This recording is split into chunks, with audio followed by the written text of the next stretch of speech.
고 이건희 삼성전자 회장의 유족들이 상속세 납부와 사회환원 계획을 발표했습니다. 상속세는 전 세계 역대 최고액인 12조 원 이상입니다. 의료계에 1조 원을 기부하고 이 회장이 소장했던 미술품도 사회에 환원하기로 했습니다. 박범계 법무부 장관을 보좌하는 현직 검사가 가상화폐 거래소 운영업체로 이직하기 위해 사표를 냈습니다. 이해 충돌 논란이 일고 있습니다. 다음 달 5일부터 국내에서 코로나19 백신 접종을 완료한 사람은 해외를 다녀온 뒤 2주간 자가격리를 할 필요가 없습니다. 그러나 해외에서 예방접종을 받은 경우는 일단 제외됐습니다. 우리나라의 두 번째 추기경인 정진석 추기경이 어젯밤 향년 90세로 선종했습니다. 항상 행복하라는 말과 함께 두 눈에 각막을 기증했고 남은 재산도 모두 기부했습니다. 코로나 방역을 이유로 격리된 군 장병에게 부실한 급식을 제공하고 지저분한 격리시설에 방치한 것에 대한 비난이 거세지고 있습니다. 국방부 장관이 책임을 통감한다며 고개를 숙였습니다.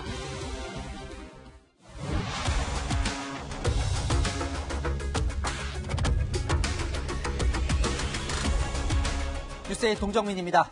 우리나라 1위 대기업 삼성그룹은 상속 규모도 남달랐습니다. 고 이건희 삼성전자 회장의 유산 상속과 사회 환원 계획이 오늘 발표됐는데요.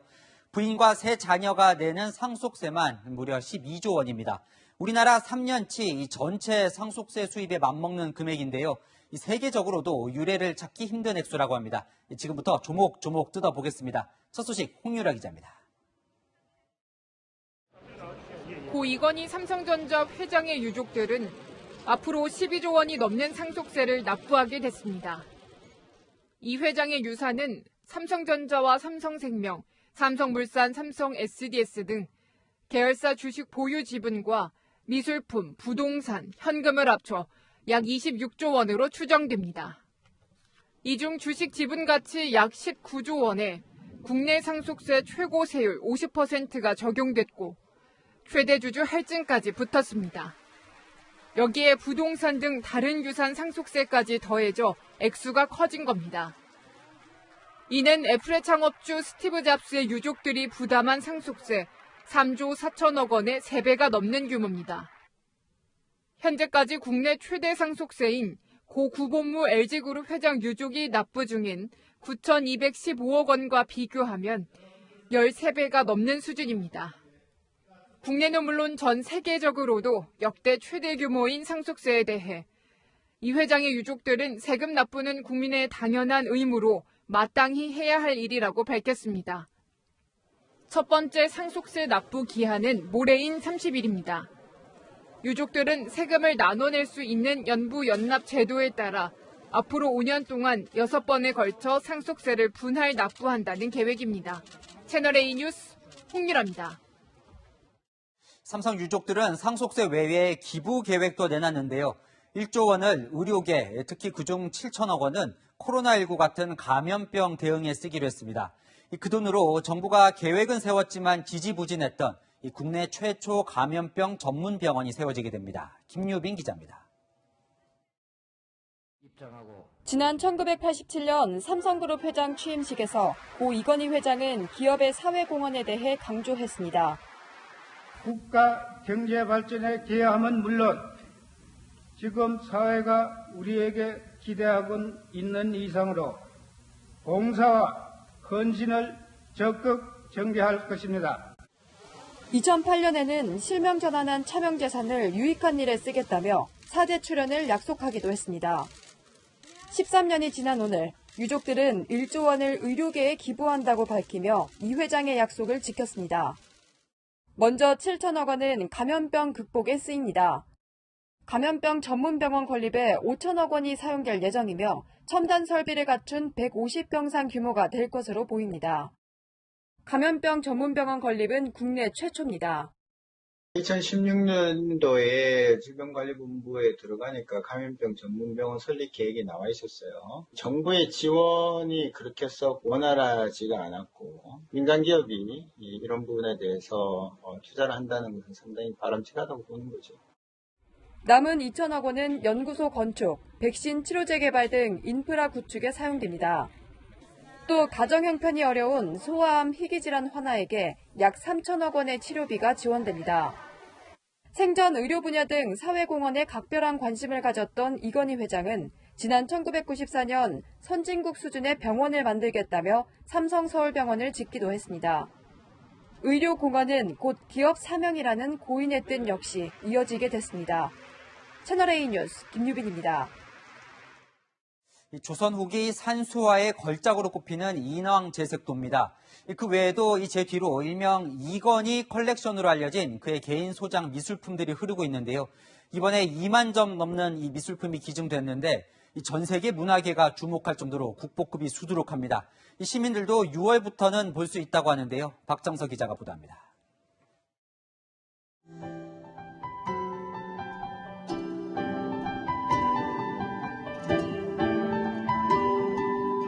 (1997년) 고 이건희 삼성전자 회장이 에세이에 남긴 말입니다.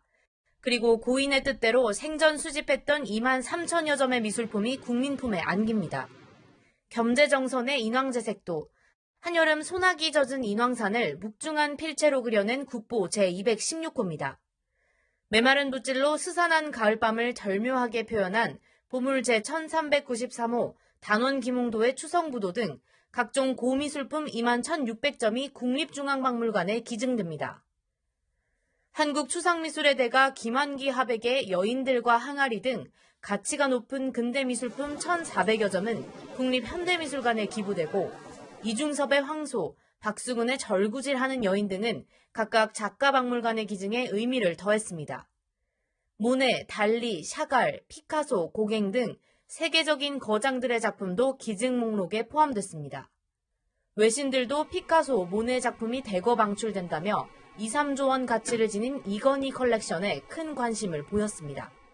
대한민국 역사상 가장 큰 규모의 문화재와 미술품이 국가에 기증되었습니다. 기증을 받은 국립박물관들은 오는 6월부터 이건희 회장 수집작품 특별전을 열기로 했습니다. 부족했던 부분들 메꿀 수 있어서 국가를 대표하는 양기관의 소장품의 완성도를 높였다는데 상당한 의미가 있고 값을 매길 수 없을 만큼 귀한 보물이다. 문화예술계는 국내 문화자산 보존은 물론 미술사 연구에도 큰 도움이 될 것으로 기대하고 있습니다. 채널A 뉴스 박정서입니다. 예상은 했지만 상속세 규모가 어마어마한데요. 12조 원을 어떻게 내고 삼성 지배구조는 어떻게 되는 건지 경제정책산업부 조현석 기자와 짚어보겠습니다. 자, 일단요. 고 이건희 회장의 재산 규모도 궁금했는데 26조 원 정도 된다고요? 네, 그렇습니다. 표로 한번 나눠봤는데요. 이건희 회장의 전체 유산 규모는 26조 원 정도에 달합니다. 크게는 주식, 부동산, 미술품 등으로 나뉘는데요. 50억 원 이상의 자산에 대해서는 최고 50%의 세금을 매기기도 하고요. 또 경영권이 있는 주식에 대해선 65%까지 물리기도 하는데 이를 토대로 해서 이 상속세가 국내 최고 수준인 12조 원 정도가 된 겁니다. 그런데 이 상속세 12조 원을 이제 한꺼번에 내기는 힘들 거잖아요. 그래서 네. 이제 분납을 한다는 거죠, 이걸? 그렇습니다. 앞서 짧게도 말씀을 드렸습니다만 삼성일가는 연부 연납, 그러니까 5년간 6차례 나눠 분납하게 됩니다.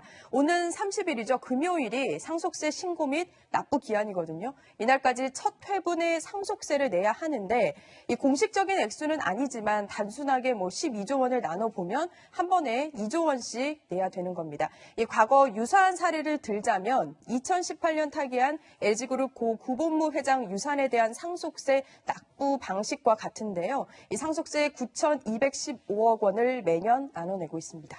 근데 이제 주로 상속을 주식으로 받았잖아요. 그럼 이 주식을 팔아서 상속세를 내야 하는 겁니까? 아닙니다. 일단 갖고 있는 주식을 팔아서 낼 계획은 없고요. 다만 워낙 상당한 규모라서 삼성일가라 해도 마련이 쉽지 않았을 거라는 평이 나오고 있습니다. 또 이 삼성에 확인을 해보니까 당장 30일에 내야 할 첫 상속세는 일가가 개별적으로 보유한 예금과 또 배당금, 금융기관의 개인 대출을 통해서 납부할 것으로 확인이 되고 있는데요. 올해 경우 1조 원의 배당금을 받았었거든요. 네. 이렇게 매년 고배당이 유지가 된다면 자금 마련에도 어느 정도 도움이 될 것 같습니다. 그리고 이제 이건희 회장이 남긴 주식이 가족들에게 이제 얼마씩 배분이 될 거냐 이게 또 관심이었잖아요. 이게 이제 기업 지배 구조와 또 연관이 되니까. 그런데 오늘 발표에서는 빠졌어요. 네, 그렇습니다. 오늘 발표는요, 이 기부와 기증, 이런 사회 공헌에 초점이 맞춰졌습니다. 아직 상속인들 간 지분 정리가 덜 된 것도 이유이지만 일각에서는 지분 나누는데 뭐 이견이 있는 것 아니냐 말도 나오고 있거든요. 그런데 제가 들은 바로는 이 문제가 있기보다는 아시다시피 이재용 부회장이 수감 중이어서 이 협의하는데 어느 정도는 어려움이 있었을 거란 겁니다.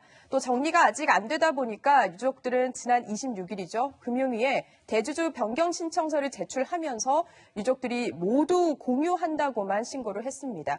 이 삼성 측은 조만간 잘 마무리될 것이라고 유족들의 입장을 전해줬고요. 지분 결과는 뭐 발표 없이 공시를 통해 공개될 예정입니다. 네, 그런데 이제 얼핏 생각하면 보통 이제 이 회장의 부인인 홍라인 여사에게 3분의 1, 그리고 이제 남은 세 남매에게 이제 3분의 2가 이제 똑같이 배분되는 게 보통인데 또 그렇게만 볼 수는 없다면서요? 사실 법정 상속 비율로만 보면은 그럴 수 있는데요. 그런데 지금 삼성에서 중요한 건 이 부회장의 지배력 강화겠죠. 뭐 전문가나 재계 관측도 그렇고요.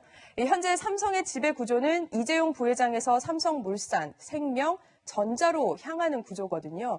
이 예상되는 지분 시나리오 두 가지 정도로 정리를 해봤습니다. 먼저 지배 구조의 핵심인 삼성생명과 전자의 지분을 이재용 부회장에게 몰아주고 이 나머지 주식과 부동산 등의 재산을 이부진 사장과 이서연 이사장에게 상속하는 방안입니다. 또 하나로는요, 이건희 회장의 전자 지분을 이 부회장이 아닌 삼성물산이 대신 인수하는 건데요. 다만 이 사안은 이 회장의 이 유언에 꼭 있어야 합니다. 어쨌건 그 비율은 이제 공시를 통해 알 수 있다는 거죠? 네, 지금까지 경제정책산업부 조현선 기자였습니다. 네. 정부가 가상화폐 투자를 보호하고 관련 범죄는 막을 뚜렷한 대책을 내놓지 못하고 있어서 많은 국민들이 답답해하고 있죠. 이 와중에 박범계 법무부 장관 보좌관실 소속 검사가 대형 가상화폐 거래소로 이직하겠다며 사표를 냈습니다. 법무부는 최근 가상화폐 투기를 엄하게 단속하겠다고 밝힌 바가 있어서 이해 충돌 소지가 있다는 지적이 나옵니다. 공태현 기자가 보도합니다.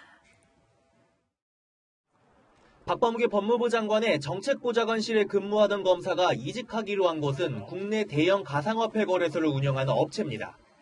가상화폐 관련 제도를 마련하고 규제 업무를 담당하는 법무부 소속 검사가 규제 대상 업체로 이직한 겁니다. 앞서 지난 19일 법무부 등 10개 정부 부처는 가상화폐 관련 불법 행위를 단속하겠다고 밝힌 바 있습니다. 이 때문에 검사의 이직을 놓고 이해충돌 논란이 제기되고 있습니다. 해당 검사는 이직 전 공직자윤리위원회에서 취업심사를 받을 계획입니다. 윤리위는 해당 검사가 인허가와 수사 등 직접 관련이 있는 업무를 맡은 적이 있는지 확인한 뒤 취업 승인 여부를 결정합니다. 업무 관련성이 없더라도 신중하지 못한 선택이란 지적도 있습니다. 법무부 장관을 보좌하는 검사가 온 국민이 걱정하는 가상화폐 거래소로 이직하는 것은 신중하지 못한 선택이었다라고 생각이 드네요. 법무부는 해당 검사가 가상화폐 관련 업무를 맡진 않았다고 설명했습니다. 채널A 뉴스 공태현입니다. 주무부처들이 이렇게 손 놓고 있는 사이에 가상화폐 범죄는 벌써 기승을 부리고 있습니다. 채널A가 올해 선고된 가상화폐 관련 판결문을 전수 분석했는데 고수익을 미끼로 한 사기 범죄가 많았습니다. 피해자 상당수가 가상화폐에 대한 지식이 낮은 고령층이었습니다. 김민곤 기자가 가상화폐 범죄 수법을 분석했습니다. 60대 남성 A씨는 가상화폐 개발업체 말을 믿고 투자를 했다가 낭패를 봤습니다. 상장만 되면 최소 2.5배로 뛴다던 가상화폐 가치가 400분의 1로 폭락해 투자금을 사실상 날린 겁니다. 노후 대책도 좀 그렇고 그래서 그렇게 쓰려고 했던 거죠. 그 당시에 제가 투자한 한 2억이 넘습니다. 가상화폐가 사기의 단골 소재가 되고 있는 건 법원 판결로도 확인됩니다. 채널A가 가상화폐로 검색된 올해 선고 판결문 33건을 전수 분석한 결과 63.6%에 이르는 21건이 사기와 유사수신 범죄와 관련돼 있었습니다. 또 피해자의 절반 이상이 사기나 유사수신 범죄를 저지른 피고인과 지인 사이였습니다. 가상화폐 지식은 적은데 지인 말만 믿고 투자한 노년층의 피해가 크다는 게 법조계의 분석입니다. 60% 이상은 되는 것 같습니다. 주변의 권유를 믿고 들어가는 경우 본인의 느낌을 가지고 투자를 하는 경우가 많기 때문에 민사소송을 통해 피해를 회복하는 과정은 복잡한 데다 시간도 오래 걸리다 보니 자포자기 상태인 경우도 많습니다. 그저 이제 설명 듣고 그게 진실인 줄 알고 울며 기다리고 있는 거죠. 과도한 수익률을 약속하며 투자하라는 권유는 일단 경계해야 하는 이유입니다. 채널A 뉴스 김민곤입니다. 네, 이번에는 올해 들어 급등한 공시가격 문제입니다. 이의 신청이 5만 건 가까이 들어왔는데 정부가 받아준 것은 5%에 불과합니다. 오늘 자정에 최종 공시가격이 공개됩니다. 박지혜 기자입니다. 공시가가 지난해보다 2배 넘게 뛴 세종시 아파트 단지입니다.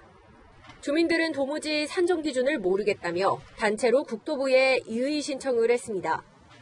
정부는 오늘 자정 최종 공시가 공개 후 산정 기초자료도 함께 제공하겠다고 밝혔습니다. 하지만 정부가 든 예시에는 세분 산술식은 물론 같은 동 같은 층인데 가격이 다른 이유, 왜 전년과 비교해 가격을 올리거나 내렸는지 설명이 없다며 신뢰할 수 없다는 입장입니다. 기초에 다르다는 건 저는 그냥 형식에 불과하다고 생각하는데 직접 현장에 나와서 확인했는가 그것도 모르고요. 내일 뚜껑을 열어봐야 알 것 같아요. 공시가격 급등으로 집주인들의 불만이 쇄도하면서 이의 신청 건수도 지난해보다 30% 늘어난 4만 9천여 건에 달합니다.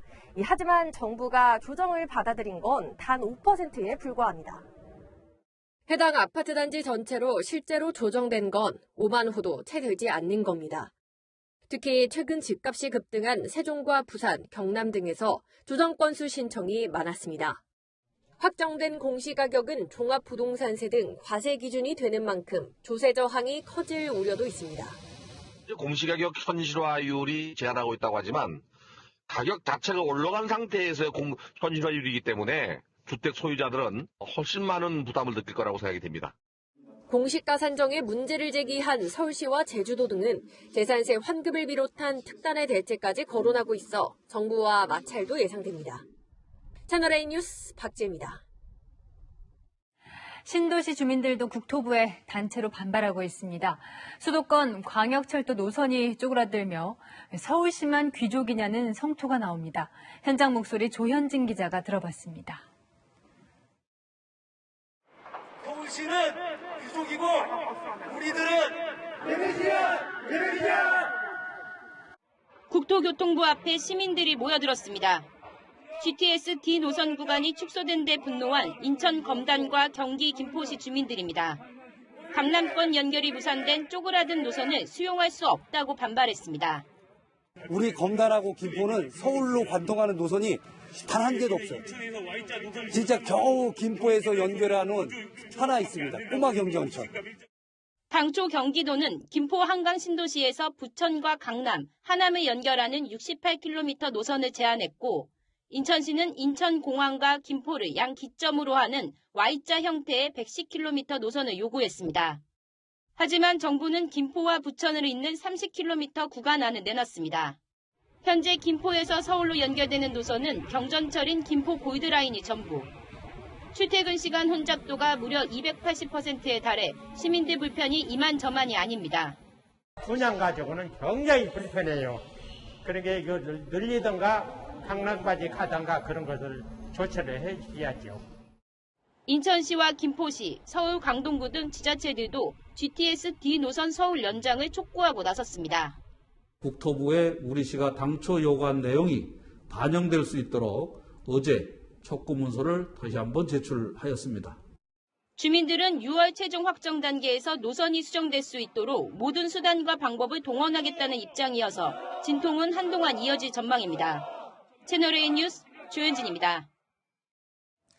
정부가 다음 주부터 국내에서 백신을 접종한 국민은 해외에 다녀와도 2주 자가격리를 면제해 주기로 했습니다. 이 접종률을 높이기 위한 유인책인데요. 하지만 맞고 싶어도 백신 부족으로 차례가 돌아오지 않은 시민들에겐 당분간은 그림의 떡입니다. 황규락 기자가 보도합니다. 다음 달 5일부터 국내에서 코로나19 백신 접종을 완료한 사람은 해외에 다녀오거나 확진자와 밀접 접촉을 하더라도 2주간 자가격리 대상에서 제외됩니다. 2차 접종을 받은 뒤 2주가 지난 접종 완료자가 대상인데 코로나19 검사 결과 음성이 나오고 증상이 없으면 자가격리를 면제받습니다. 대신 2주간 능동감시와 2차례 코로나19 검사를 받아야 하지만 일상생활에 큰 제약은 없는 만큼 해외 방문이 지금보다 자유로워질 전망입니다.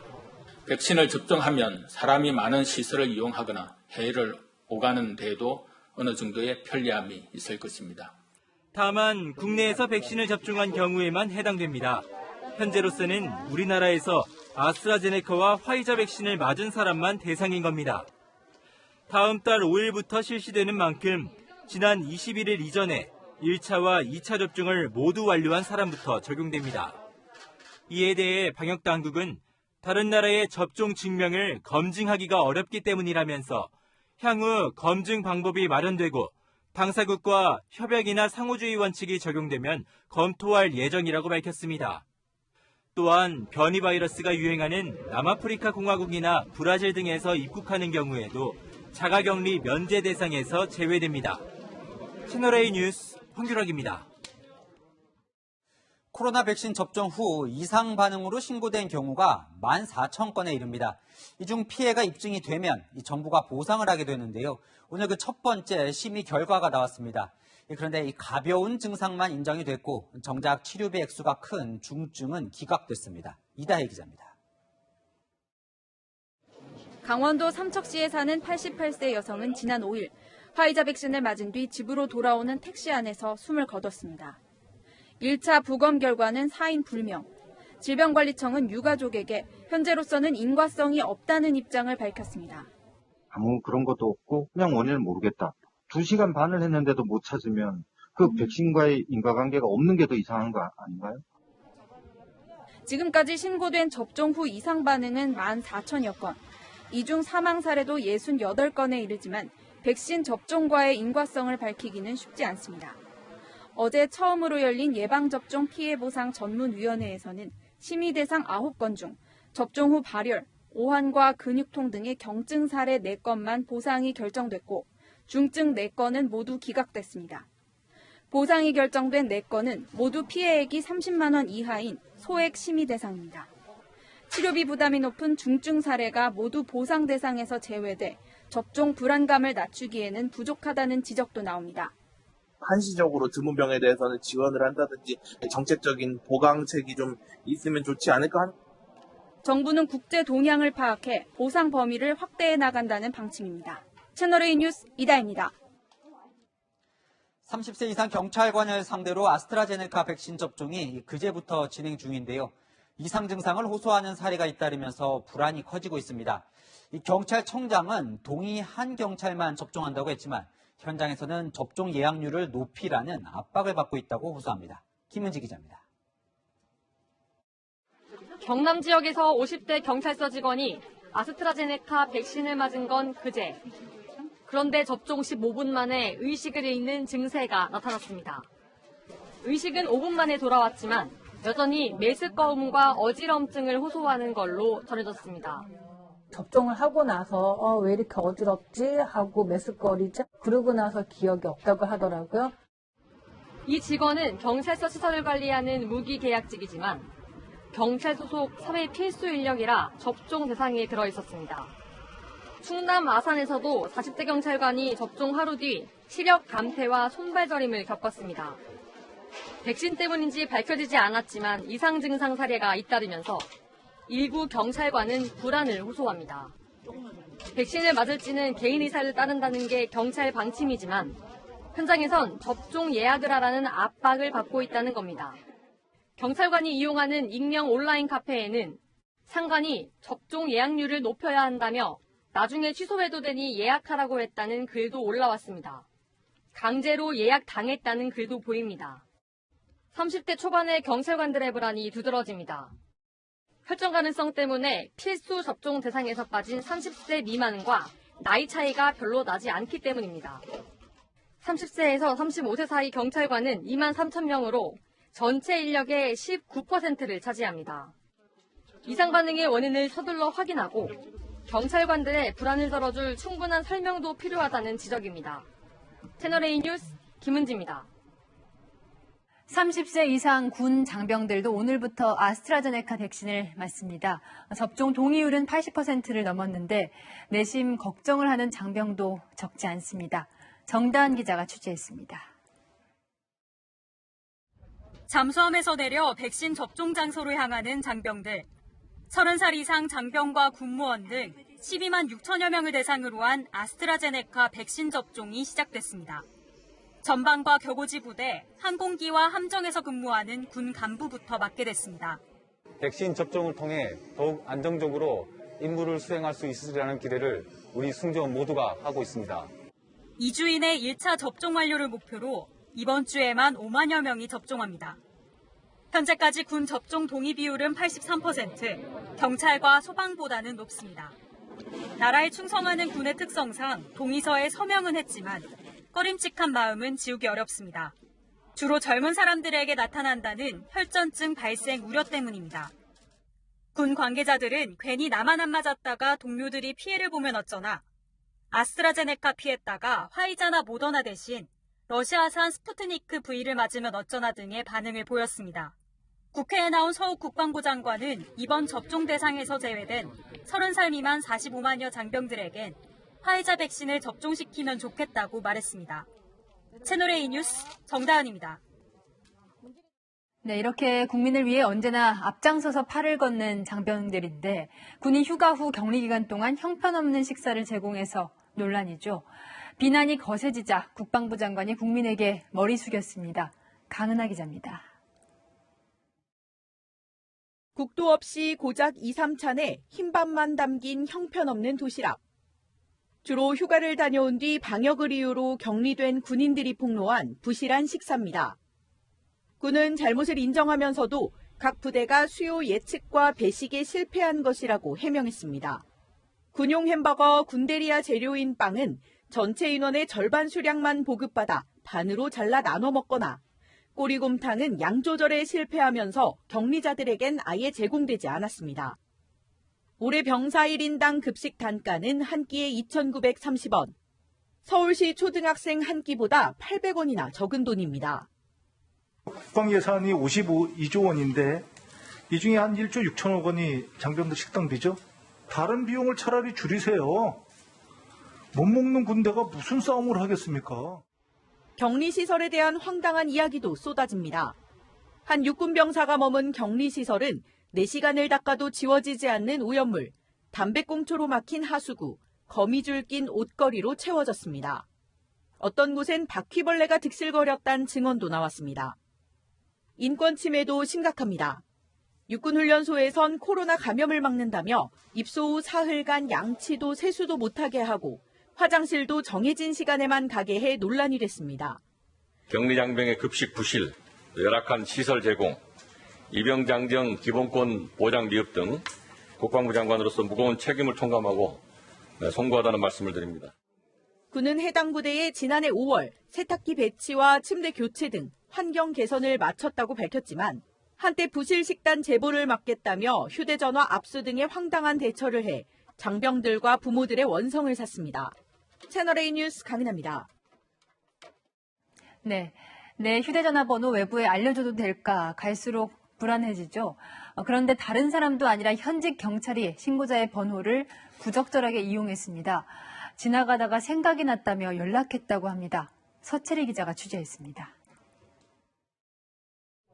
서울 강남에서 홀로 사는 여성이 낯선 번호로 문자 메시지를 받은 건 지난 19일 오후.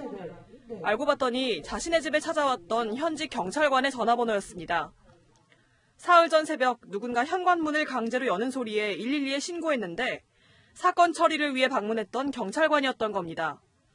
당시 여성이 음료수를 건넸는데 잘 마셨다는 내용이었습니다. 연락은 여기서 그치지 않았습니다.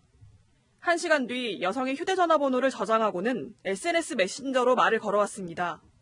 답을 안 하니까 한 2시간인가? 지나서 카톡으로 또 밥 드시면서 하세요 막 이렇게 오는 거예요. 다음 날에는 전화를 걸어왔습니다. 옆에서 막 이 번호 저장도 안 했다 약간 이런 떠드는 소리 들리고 웃는 소리 들리고 뭐 지나가다 생각나서 연락해봤다느니. 여성은 신고자의 개인정보를 이용해 경찰관이 사적으로 연락해온 게 황당하기만 합니다. 집 주소는 물론 혼자 사는 걸 알고 있다는 생각에 불안감도 큽니다. 혼자 사는 남자거나 위에 뭐 엄마 아빠랑 같이 살았으면은 저한테 개인적으로 연락을 했을까 이런 생각도 들었고 왜 이렇게 연락을 하시는 거지? 여성은 국민신문고와 수서경찰서에 민원을 접수했고 경찰은 사실관계를 확인해 적법한 조치를 내리겠다고 밝혔습니다. 채널A는 해당 경찰관의 해명을 듣기 위해 수차례 연락을 시도했지만 닿지 않았습니다. 채널A 뉴스 서채리입니다. 더불어민주당의 새 지도부를 선출하기 위한 투표가 오늘부터 시작됐습니다. 그런데 국민 여론은 10%밖에 반영되지 않다 보니 쇄신 경쟁은 쏙 들어가고 친문을 감별하는 무대가 되고 있다는 지적이 나옵니다. 윤수민 기자입니다. 당대표와 최고위원을 뽑는 더불어민주당 전당대회가 친문 지지층 구애 경쟁의 장이 되고 있습니다. 친문재인계 홍영표 후보는 단결을 강조하며 당원들을 추켜 세웠습니다. 80만 명의 열정적인 당원들이 함께하고 있습니다. 하나가 된다면, 하나만 된다면 문재인 정부 성공과 대선 승리 못할 것이 없습니다. 민생을 앞세운 우원식 후보도 문재인 마케팅은 빠뜨리지 않습니다. 대통령을 혼자서 일하지 않도록 우리가 주변에 가까이 있는 분들이 대통령의 뜻에 따라서 변화를 앞세운 송영길 후보도 친문 지지층을 신경 쓰기는 마찬가지입니다. 우리 문재인 후보 총괄선대본부장으로 개표 결과 끝날 때까지 개표장을 유일하게 지켰습니다. 그런 자세로 문재인 대통령 임기 마지막까지 지켜내고 강성 지지층의 이른바 문자 폭탄을 권장해야 한다는 말도 나왔습니다. 저는 적극적으로 의사를 표시하는 지지자들이라고 생각하는데요. 그런 적극적인 의사 표시는 권장되어야 된다고 생각합니다. 친문 후보를 밀어주자며 친문 후보 기호를 딴 114 운동이 벌어지기도 합니다.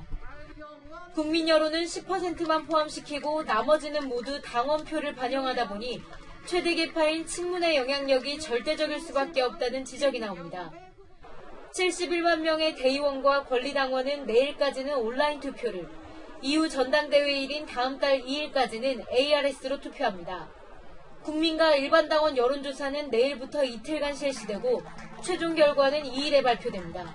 채널A 뉴스 윤수민입니다. 적폐청산 행동대장은 고해성사를 거쳐야 한다. 국민의힘에서 윤석열 전 검찰총장에 대한 사과 요구가 나왔습니다. 지금은 야권의 유력 대선 주자로 꼽히지만 국정농단 수사를 이끌었었죠. 국민의힘의 윤석열 검증이 시작됐다. 한 번은 거쳐야 할 관문이다. 여러 반응이 나오고 있습니다. 이민찬 기자입니다. 김용판 국민의힘 의원이 윤석열 전 검찰총장은 문재인 정부 적폐청산의 행동대장이었다며 사과를 요구했습니다. 소위 적폐청산에 관련된 수사를 총지휘한 것 또한 주지의 사실입니다. 진정성 있게 사과하는 과물탄계의 전환 과정을 거쳐야 한다는 것입니다. 김 의원은 서울경찰청장 시절 국정원 댓글 사건 수사에 축소 은폐 지시 혐의로 기소됐지만 대법원에서 무죄를 받았습니다. 윤 전 총장은 당시 기소한 검찰의 특별수사팀장이었습니다. 또 지난 2016년 최순실 국정농단 특검팀에서 박근혜 전 대통령을 구속시킨 만큼 보수 진영에서 정치를 하려면 사과부터 해야 한다는 겁니다. 당내에서도 공감하는 목소리가 나옵니다. 검찰 수사 과정에서 억울하다고 느끼는 분도 있는데 본인이 정리할 필요가 있다고 저는 그렇게 보고 있습니다. 윤 총장 같은 경우에는 30년을 구형을 했고 너무 과했다고 생각을 합니다. 하지만 윤 전 총장은 법과 원칙에 따른 수사였다고 강조해왔습니다.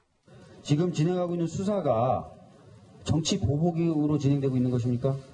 범죄 수사를 하는 사람들이기 때문에 법에 따라 수사하고 판단하고 있는 것입니다. 적폐 수사에 대한 사과 여부는 윤 전 총장의 정계 입문 과정에서 뜨거운 감자가 될 전망입니다. 채널A 뉴스 이미찬입니다.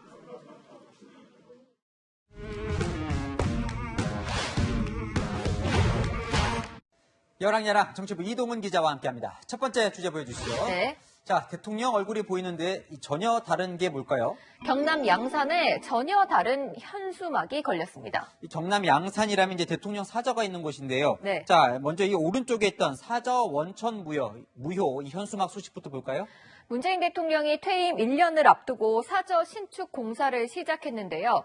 일부 지역 주민들이 차량 정체와 주차난, 소음 등을 이유로 건립 반대에 나섰습니다. 그러자 청와대는 지난 23일 공사를 중단시켰습니다. 자, 저 신축 공사를 하고 있는 저 사저 부지는 지금 네. 대통령이 가끔 내려간다는 이 사저와는 다른 곳인 거죠? 네, 매곡마을 사저 인근에는 그 경호시설을 짓기 어려워서인데요. 현재 사저에서 산을 끼고 30여 킬로미터 떨어진 거리인 하북면 평산마을에 새로 짓고 있습니다. 자, 그럼 아까 이 대통령님 기다립니다. 이렇게 쓰여 있던 이 현수막은 지금 어디에 걸려 있는 겁니까? 현재 사저가 있는 매곡마을인데요. 평산마을 주민들이 사저 건립을 반대한다는 소식에 경호는 저희가 하겠다, 가던 발길 돌리라는 현수막을 20개 가까이 걸었습니다. 정치를 하시다가 정치 잘못을 꾸지람 듣는 건 듣는 거고 사는 거는 사는 건데 주민들이 안타까워서 그랬어요. 문 대통령이 취임 후 첫 휴가 때 주민들과 인사를 나누는 모습이 나오고 있는데요. 10년 넘게 인연을 맺고 있다 보니 정이 든 것 같습니다. 자, 그러다 보니 일각에서는 이 대통령 사저 계획이 바뀌는 것 아니냐 이런 말도 나오던데요. 청와대 관계자는 사저 변경 가능성은 검토하고 있지 않다고 선을 그었습니다. 공사를 중단한 건 민원이 제기된 대로 먼지 발생 가능성이 있는지 철저하게 살펴보는 절차라고 말했습니다. 자, 다음 주제 보겠습니다. 네. 자, 저희가 얼마 전에 여야가 이재명 경기지사 때리기에 나섰다고 전해드렸는데 네. 이 지사 여유는 무슨 이야기입니까? 이재명 때리기에 나선 대표 인물이 정세균 전 국무총리였죠. 러시아 백신 도입을 주장하는 이 지사를 비판했었는데 이 지사가 뭐라고 대꾸했는지 보시죠. 그분이 그 중대본 회의에 잘 안 나오셨던 것 같아요.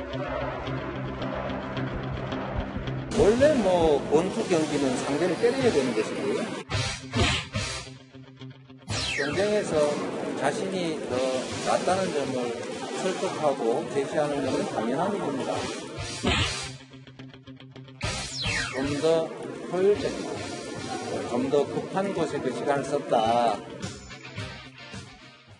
이 지사는 사석에서는 정 전 총리를 존경한다고 말한 것으로 알려집니다. 이 지사는 정 전 총리가 민주당 대표 시절 부대변인을 지냈습니다. 참고로 오늘 나온 여론조사에서 이 지사는 26%, 정 전 총리는 3.2%를 기록했습니다. 저 이제 여론조사를 보면 네. 윤석열 이제 전 총장과는 접전을 벌이고 있는데 네. 이 지사 이 윤 전 총장에 대한 평가도 했다면서요? 네, 먼저 들어보실까요? 국가의 입법, 사법, 행정, 온갖 영역의 일 중에서 형사사법 중에서도 과거의 행위에 대해서 처벌하는 일을 원칙에 따라 잘 하셨다. 국민들의 삶을 개선하는 것뿐 아니라 잘 하시기를 바랍니다. 얼핏 보면 칭찬하는 것 같지만 윤 전 총장이 입법, 행정은 하지 않았다는 것을 은연중에 드러낸 겁니다. 네, 그러네요. 근데 어쨌든 윤 전 총장이 이제 본격적으로 대선 후보에 나선다면 이 지사 견제 수준이 이 정도도 아니겠죠? 네, 여야 대선 주자들 간 본격적인 싸움이 그리 멀지 않은 것 같습니다. 네, 이제 시작이니까요. 여랑야랑이었습니다. 네, 모두가 힘든 시기, 그래서 더 가슴 아픈 소식입니다. 스스로를 작은 별빛이라 부르던 종교계의 큰 어른 정진석 추기경이 어젯밤 선종했습니다. 8살에 첫 영성체를 받았던 명동 대성당에 90세의 나이로 돌아와 안치됐습니다. 모든 재산과 자신의 장기까지 기증하고 떠난 정 추기경의 삶을 염정원 기자가 되돌아봤습니다. 정진석 추기경이 향년 90세로 선종했습니다. 빗속을 뚫고 명동 성당으로 옮겨진 정 추기경은 유리관에 안치됐습니다. 마지막 순간에도 감사합니다. 모두 행복하세요. 행복이 바로 하느님의 뜻입니다. 라고 이렇게 말씀하셨습니다. 정진석 추기경은 지난 2월 노환에 따른 대동맥 출혈에도 수술을 받지 않았습니다. 연명 치료를 하지 않겠다는 평소 뜻에 따른 것이었습니다. 대신 모든 걸 남기고 떠났습니다. 생전 장기 기증 서약에 따라 안구와 각막을 기증했습니다. 생전 수입은 장학회와 어려운 이웃 등에 모두 기부했습니다. 서울대 화학공학과에 다니던 정추기경은 6.25 전쟁의 참화를 겪으며 사제의 길로 들어섰습니다. 이후 만 39세 최연소 주교로 서품된 뒤 2006년 우리나라 두 번째 추기경이 됐습니다. 장례는 천주교 의례에 따라 5일장으로 치러집니다. 평생 사랑을 실천했던 정진석 추기경은 5월 1일 경기 용인 성직자묘역에 안장될 예정입니다. 역사라는 사람은 얼만큼 나보다 더 고맙습니다. 우리 실천하면서 삽시다. 채널A 뉴스 염정원입니다. 빈소가 차려진 명동성당에 시민들의 추모 행렬이 길게 늘어섰습니다. 종단을 넘어서 각 종교계도 진심으로 애도했습니다. 이어서 김승희 기자입니다. 이른 아침부터 성당에 긴 줄이 생겼습니다. 고 정진석 추기경의 마지막 길을 배웅하러 온 추모객들입니다. 투명 유리관에 안치된 정추기경 시신의 마지막 인사를 하며 다른 사람에게 항상 따뜻했던 생전 모습을 추억했습니다. 연초에 사목위원들하고 이제 세배 드리러 갔던 기억이 있어요. 한 사람 한 사람 이렇게 눈 맞춰 인사 다 해주시면서 저희 노마팀이에요. 그럼 그러냐고 막 웃으시고 좋아했어요. 솜사탕처럼 따뜻하신 분이에요. 고위공직자와 여야 지도부도 빈소를 찾았습니다. 추기경님께서 모든 이에게 모든 것을 이라고 말씀해 주셨고 저희 같은 정책 당국자는 특히 그와 같은 정신과 뜻을 더 앞장서 실천해야 되지 않는가. 성당 관계자들은 조문객에게 1m 거리 두기를 안내했고 추모 미사는 80명 인원 제한을 두고 진행됐습니다. 유족들은 정추기경의 마지막 순간을 전했습니다. 정신이 잠깐 드셨을 때 감사한다. 그 말씀을 늘 하셨어요. 평생을 감사하게 살고 가셨어요. 한국교회총연합은 정추기경의 선종을 국민과 함께 애도한다는 성명을 냈고 조계종도 추기경이 남긴 평화와 화해 정신을 이어가겠다고 추모했습니다. 채널A 뉴스 김승희입니다. 다음 뉴스입니다. 윤여정 씨의 솔직한 어록이 계속 전 세계를 반하게 하고 있습니다. 오스카상을 받아도 내 삶은 달라지지 않는다며 몸을 낮췄고 할리우드는 동경하지 않는다며 미국에 사는 아들을 보기 위해 왔다고 말했습니다. 권갑구 기자가 전합니다.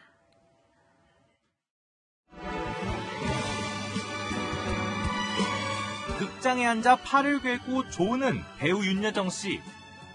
청소 중이던 직원이 바닥에 떨어진 오스카 트로피를 건네주지만 이내 깊은 잠에 빠져듭니다.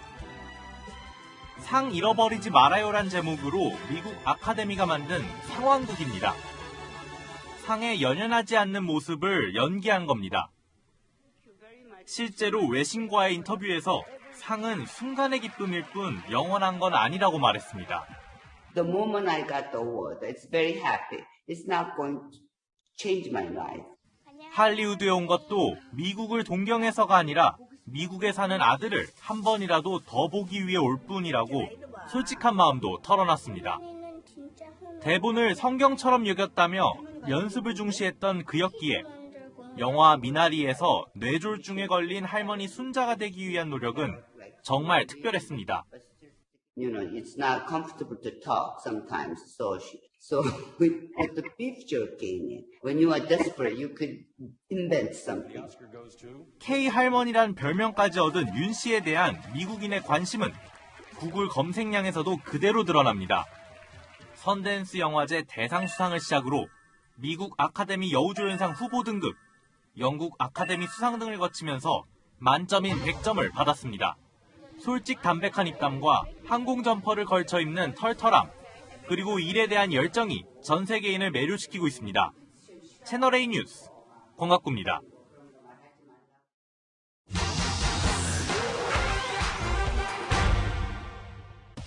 이르면 이번 주 안에 코로나19 자가검사 키트 약국과 인터넷에서 살 수 있습니다.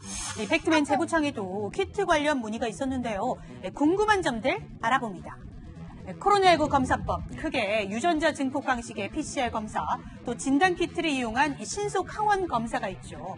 자가 검사 키트는 신속 항원 검사와 비슷해 보이지만 의료진이 코 속 깊숙이 검체를 채취하는 신속 항원 검사와 달리 검사자 스스로 코 속을 문질러 검체를 얻습니다.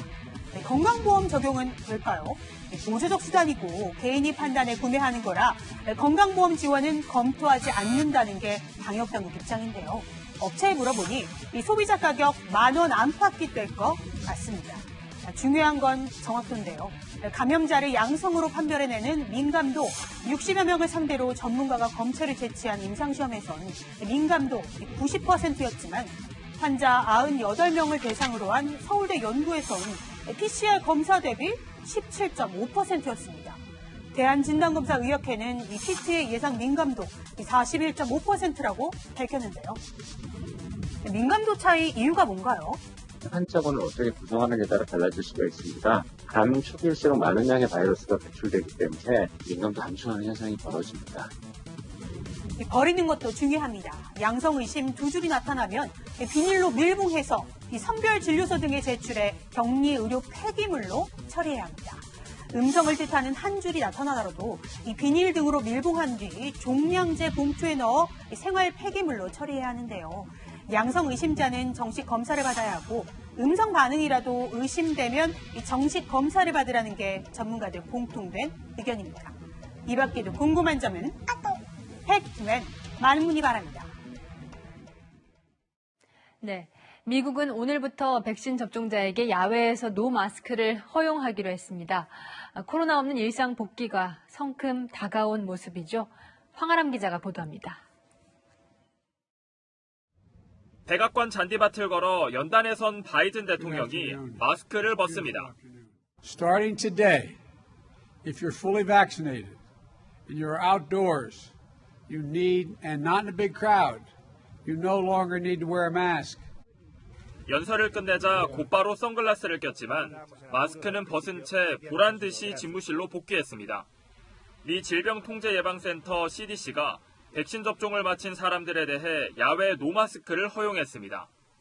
CDC 기준 백신 접종자는 마지막 주사를 맞은 뒤 2주가 지난 사람들입니다. 백신을 맞았다면 안 맞은 사람들과 섞여 있어도 마스크를 안 써도 됩니다. 증상만 없다면 코로나 확진자와 만났더라도 자가격리가 면제됩니다. 스포츠 경기나 콘서트 등 대규모 야외 행사나 실내 공공장소에서는 아직 마스크를 써야 하지만 일상으로의 복귀가 멀지 않아 보입니다.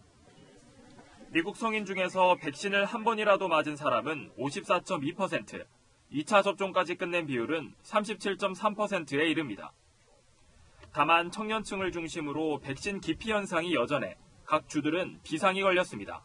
웨스트버지니아주는 백신 접종자에게 소급까지 해서 $100, 우리 돈 11만 원을 지급하기로 했습니다. We're going to give $100 savings bond to every single one that steps up and takes their vaccines. 코네티컷주의 고등학교들은 하루 휴강하고 단체로 백신을 맞았습니다. I'm really excited to be here today and I'm very grateful to have the opportunity to get vaccinated. 바이든 대통령이 예고한 대로 오는 7월 4일 미국 독립기념일이 코로나 바이러스로부터의 독립을 자축하는 날이 될 수 있을지 주목됩니다.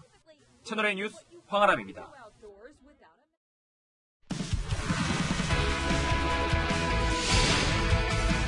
안녕하세요. 스포츠 뉴스입니다. 요즘은 수다쟁이로 더 유명해진 코리안 특급 박찬호가 프로골퍼 무대에 도전장을 내밀었는데요.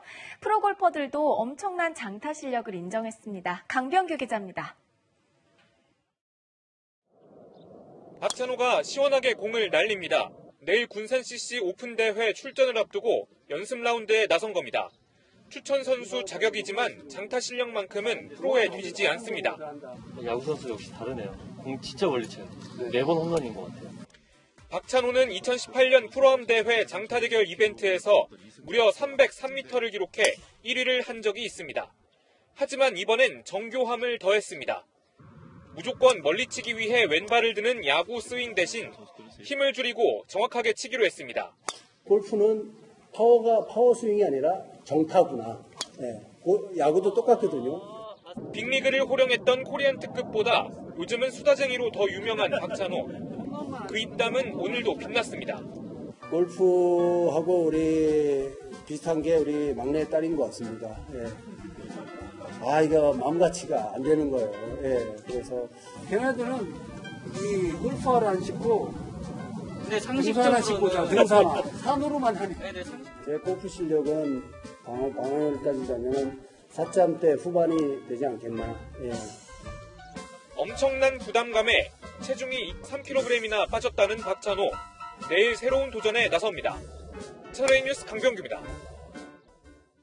유통 라이벌 롯데와 SSG가 야구장에서도 경쟁이 뜨겁습니다. 롯데 신동빈 구단주가 야구장에 등장하자 SSG의 정용진 구단주가 공개적으로 도발에 나섰습니다. 김태욱 기자입니다.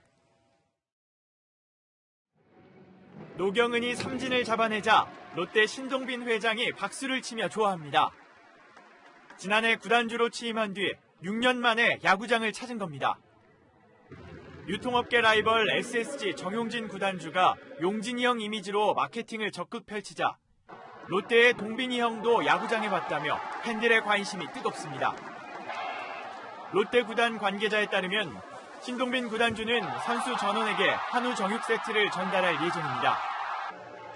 정용진 구단주는 이달 초 시즌 개막전 때 승리의 주역에게 한우를 선물한 적이 있습니다. 그러자 정용진 부회장이 이를 저격하고 나섰습니다. 신동빈 회장은 야구를 안 좋아하는데 자신이 도발해서 야구장을 찾은 것이라고 한 겁니다. 신동빈 구단주가 7회가 시작되자 경기장을 떠난 것을 두고는 야구를 좋아하면 나가지 않는다. 야구를 좋아했다면 지금까지 야구장에 그렇게 오지 않을 수 없다고 꼬집었습니다. 올 시즌 두 팀은 딱 한 번 개막전 때 만나 SSG가 이겼습니다. 한국 야구를 대표하는 동갑내기 간판타자 수신수와 이대호의 대결에 이어 구단주 대결까지 관심사가 됐습니다. 다음 달 12일 맞대결부터는 더욱 치열한 승부가 기대됩니다. 채널A 뉴스 김태욱입니다. 오늘 하루 종일 인터넷에서 화제가 된 영상입니다. 재난영화에서나 볼 법한 모래폭풍이 중국 간수성의 마을을 휩쓸었는데요. 오늘은 이 황사가 북서풍을 타고 우리나라로 유입됐습니다. 오늘 오후 서울 남산의 모습인데요. 맑은 날과 비교해보니 오늘의 대기 상황 한눈에 느껴지시죠? 내일은 잔류한 황사가 섞인 흑비 소식이 들어있습니다. 내일 오전 중부와 경북 북부에 비가, 강원과 영남 등 동쪽 지역에는 소나기가 내리겠고요. 밤부터 모레 오전까지 전국에 다시 비가 내릴 텐데요. 내일 오전에 중부에는 5mm 안팎의 비가 아주 살짝 지나겠지만 소나기가 내리는 동쪽 지역은 5에서 40mm의 비가 천둥과 돌풍 또 우박과 함께 요란하게 쏟아지겠습니다. 피해 없도록 주의하셔야겠습니다. 내일 서울의 아침 기온은 12도로 시작해서 한낮에는 22도까지 오르겠습니다. 주말까지 수도권과 강원 등 중부지방은 비가 오락가락 이어질 전망입니다. 날씨였습니다. 아카데미 시상식에서 남녀 주연 조연상을 탄 수상자들입니다. 이 4명의 나이를 합치면 250살이 넘습니다. 75세 윤여정, 84세 안소니 홉킨스까지. 자, 이 윤여정 씨 소감처럼 하루아침에 뜬 스타가 아니라 묵묵히 자기 길을 걸어온 최고의 배우들인 거죠. 일확천금으로 인생 역전을 꿈꾸는 세태 속에서 이 장인 정신을 생각해 보게 됩니다. 오늘의 한마디 윤여정처럼으로 하겠습니다. 오늘 뉴스 여기까지입니다. 내일도 뉴스입니다.